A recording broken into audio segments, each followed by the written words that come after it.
Assalamualaikum warahmatullahi wabarakatuh dan selamat pagi adik-adik.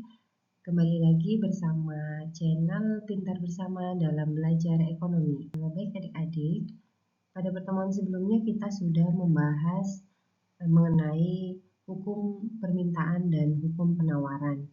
Jadi setelah kita mempelajari konsep permintaan dan penawaran, kalian tentu dapat memahami bahwa permintaan berada pada sudut pandang konsumen dan penawaran itu berada pada sudut pandang produsen. Pada saat pembeli dan penjual melakukan transaksi, terjadi proses tawar-menawar dan terjadi kesepakatan harga. Nah, ini ada terbentuknya harga keseimbangan. Mungkin kalian pernah melakukan tawar-menawar ya, tawar-menawar harga dengan si penjual ya. Nah, dari perspektif kalian sebagai konsumen atau permintaan tentu akan menawar dengan harga yang lebih rendah untuk jumlah barang tertentu ya. Sementara kalau dari perspektif penjual atau penawaran tentu akan menawarkan harga yang lebih tinggi untuk jumlah barang tertentu. Setelah terjadi proses tawar-menawar, kemudian akan disepakati tingkat harga pada jumlah barang tertentu antara kalian dengan si penjual. Nah, kesepakatan itulah yang disebut dengan keseimbangan atau equilibrium. Pada saat harga suatu barang 10.000, jumlah permintaannya 2 unit, kemudian jumlah penawarannya 10 unit. Nah, di sini terjadi kelebihan penawaran karena penawarannya 10 sementara yang diminta hanya 2. Harga turun menjadi 8.000, kemudian jumlah permintaannya pun naik menjadi 4. Nah, sementara jumlah penawaran turun karena hukum penawaran, jika harga suatu barang itu naik, maka jumlah quantity supply-nya atau jumlah barang yang ditawarkan itu semakin meningkat. Nah, harga turun menjadi 6.000 ya, harga turun menjadi 6.000, jumlah permintaan 6, jumlah penawaran 6. Nah, ternyata di sini sama, yang diminta dengan yang ditawarkan ini sama, maka terjadilah keseimbangan nih di sini. Di harganya 6.000, permintaan 6 dan penawarannya 6. Nah, kemudian harga turun menjadi 4.000. Harga turun menjadi 4.000, permintaan naik ya, permintaan naik karena sesuai hukum permintaan ya, semakin rendah harga suatu barang maka permintaan akan semakin meningkat. Harganya turun, permintaannya naik, sementara penawarannya turun karena harganya turun. Kemudian harga turun lagi menjadi 2.000, sangat murah ya 2.000, kemudian permintaannya jadi naik. Kenapa? Karena memang hukum permintaan itu kan dari perspektif konsumen. Kemudian kalau untuk penawaran sendiri ini harganya turun drastis jadi 2.000, penawarannya pun turun karena hukum penawaran itu jika harga naik maka penawarannya juga naik. Tapi jika harga turun, penawaran juga turun. Namun di sini kita perhatikan di tabel ini pada harga 4.000 di sini ada kelebihan permintaan.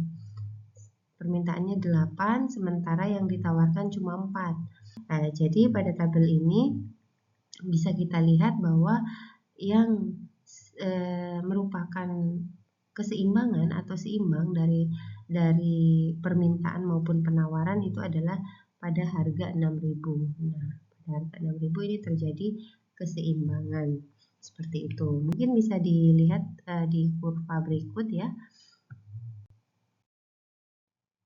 Nah, seperti ini. Jadi ini pada saat harganya 10.000, nah sama seperti hukum tadi dijelaskan, seperti hukum permintaan bahwa harga naik, permintaannya turun nih. Permintaannya cuma 2 nih, titiknya di sini. Nah, di sini permintaannya 2. Nah, kemudian untuk penawarannya naik di titik ini jadi.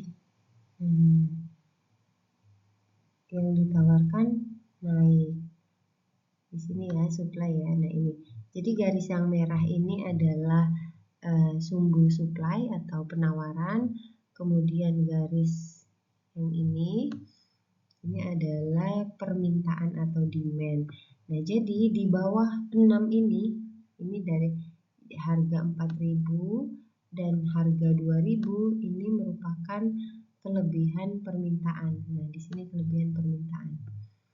Nah, sementara yang harganya di atas 6.000 yaitu harga 8.000 ke 10.000 ini merupakan kelebihan penawaran. Ya, kelebihan penawaran. Nah, jadi di sini yang dikatakan keseimbangan harga atau equilibrium adalah titik ini. Titik 6 ini. Nah, permintaannya 6, kemudian penawarannya juga 6. Oke, seperti ini ya. Jadi keseimbangannya ada di titik ini, di titik ini namanya equilibrium. Seperti itu. Oke, kita lanjut. Nah, ini contoh soalnya. Jika harga barang 4.500, kita langsung saja di contoh soal ya, biar lebih mudah memahami. Jika harga barang 4.500 per unit, maka Yanti akan membeli sejumlah barang sejumlah 175 unit. Dan jika harga barang turun menjadi 3.500, maka Yanti membeli 225 unit. Nah, di sini yang jadi pertanyaannya adalah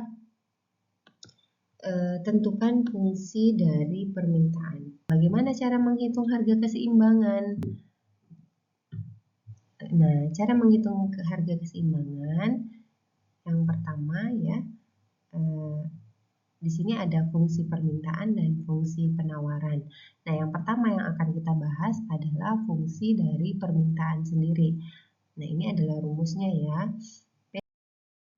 P ini adalah harga, biasa disebut dengan price. Kemudian A ini adalah konstanta, B ini adalah koefisien arah persamaan fungsi, dan Q itu adalah quantity atau jumlah produk. Ini ya untuk rumusnya. Ini. Oke, terbentuknya harga keseimbangan. Jadi ini misalnya tadi ya, soalnya adalah jika barangnya harganya 4.500 per unit, maka Yanti akan membeli sejumlah 175 unit. Nah, jadi di sini. Jadi jika harganya 4.500, si Yanti membeli 175 unit.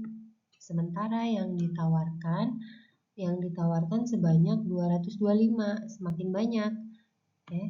Yang ditawarkan 225, untuk permintaannya 175. Nah, kemudian harga turun menjadi 3.500. Harga turun menjadi 3.500.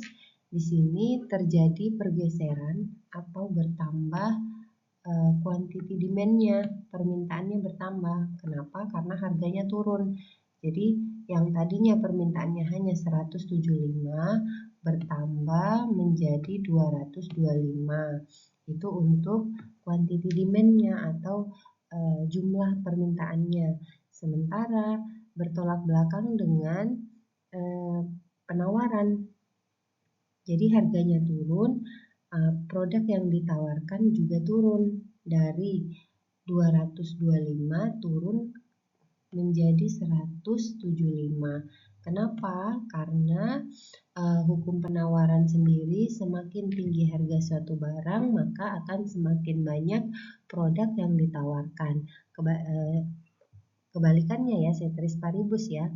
Jadi semakin turun harga suatu barang maka produk yang ditawarkan juga turun. Nah, ini ada sumbunya yang warna merah ini penawaran, kurva penawaran, sementara yang begini yang warna biru kurva permintaan. Nah, cara ngitungnya adalah harga dikurangi P1 itu tadi harga awalnya 4.500 ya, dibagi dengan P2. P2 itu apa? P2 itu adalah harga setelah perubahan. Nah, P2-nya adalah 3.500. 3.500 ini kita kurangi dengan P1. P1-nya 4.500. Nah, sama dengan Q dikurangi 175.000. Dari mana 175.000? 175.000 ini adalah Q1 atau harga sebelum perubahan. Nah, kemudian dibagi dengan 225.000 unit ya. 225.000 unit dikurangi 175.000 unit. Nah, ini adalah Q2 ya. Yang 225 ini adalah Q2. Ini Q2 kemudian dikurangi Q1. Ini adalah Q1. Nah kemudian P dikurangi 4.500 dibagi 1.000. Nah, 1.000 ini dari mana?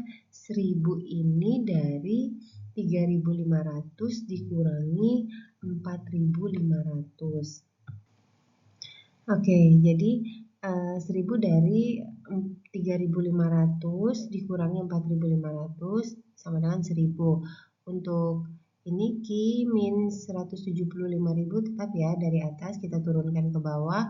Kemudian kita hitung yang di bawahnya 225.000 dikurangi 175.000 sama dengan 50.000. Nah, kemudian kita pindahin ke sini.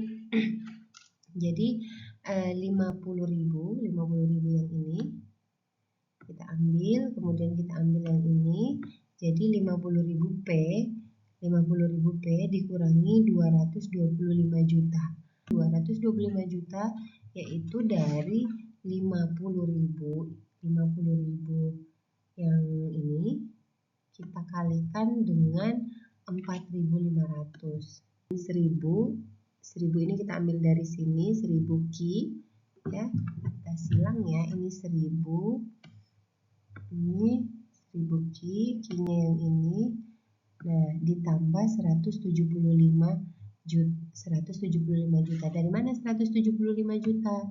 175 juta ini dari 1.000 dikalikan dengan 175.000. Seperti itu. Nah, begitu ya. Kemudian 50.000 P sama dengan ini kita turunin min 1.000 Q ya, min 1.000 Q ditambah 400 juta. 400 juta ini dari mana? 400 juta ini dari 175 juta ditambah dengan 225 juta. Seperti ini ya. Ini kita tambahkan ya, kita jumlahkan, jadi dapatnya 400 juta. 400 ini jadi 50.000 P sama dengan min 1.000 Q ditambah 400 juta. Jadi P sama dengan di sini P sama dengan 400 juta dibagi dengan 50. Jadi ini dibagi dengan ini. Nah, dapatnya 8.000. Jadi di sini fungsi permintaannya pada soal ini adalah 8.000 rupiah. Seperti itu ya. Kalau yang ini tuh adalah hasil dari penawaran. Nanti kita coba hitung kuantitinya ya. Kita lanjut. Nah, ini untuk fungsi penawaran. Ya, untuk menghitung fungsi penawarannya. Nah, sama ya, cara menghitungnya sama seperti yang tadi. 4.500 dibagi 3, ini adalah P1. P1 itu adalah harga sebelum perubahan. Kemudian ini adalah P2. P2 adalah harga setelah perubahan. Jadi P1 itu adalah harga awal, P2 ini adalah harga setelah perubahan. sama ini Q1, sama seperti yang tadi ya. Ini Q1, yang ini Q2. 175 dikurangi Q1, yaitu 225.000. Nah, ini 225 juta. 225 juta ini adalah hasil perkalian silang ya. Dari min 50.000 dikali 4.500. Ya, jadi hasilnya adalah 225 juta. Nah, sama dengan min 1000 Q, 1000 kita ambil dari sini, Q kita ambil dari sini. Nah, min 1000 Q ditambah 225 juta. 225 juta ini dari mana? Dari 1000 kita kalikan dengan 225.000. Seperti itu. Nah, 1000 dikali 225.000 dapatnya 225 juta.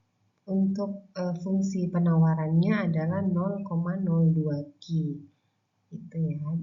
Semoga bisa dipahami ya.